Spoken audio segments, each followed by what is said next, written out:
Урматтуу президенттин өкүлү жана өкмөттүн өкүлү, эми сиздер көрбөдүңүздөрбү?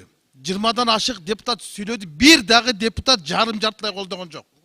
Анан азыр сиздерчи, урматтуу баяндамачылар, чакыртып албасаңар бул 6 айга четке кагылат. Четке какылгандан кийин сиздердин кызматыңыздар да четке кагылат. Ушул жерде унчукпай баяндамай алып отурганыңар үчүн. Эмнеден коркуп атасың? Кабыл албайт. 81 добуш менен өткөрүш керек бул мыйзамды. Концепциясы да кабыл албайт муну. Эми ушундай мыйзам болобу? Өзүңөр көрдүңөр го, кандай шылдың болдуңар, кандай маскара болдуңар. Мазактап атат го. Эми ушу министрлерге көз тийбесин, сөз тийбесин деп, анан жогорку кеңештин ыйгарым укуктарын баарын жүктөп берипсиңер. Кызматтык квартира, кызматтык нерсе, соц пакет, сыйакы деп. Булардын бардыгын кандын вазирлер кылып салдыңар да. Аркадактан уялбайбы? Түркмөнстөндөн арашып кеттик го. Ушул нерсени мындан 3 ай мурун Текебаев айткан. Бейпеңдеп, чуркап жүрүп колду өсүңөр. Ошол мыйзамды алып келипсиңер го силер, уялбай эле.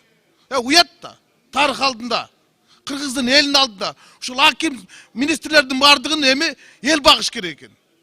Ошол элдин эсебине чайраңдаш керек экен. Анан почетный грамотасы бар адамда камакка алынбаш керек экен. Анын эмнеси бар?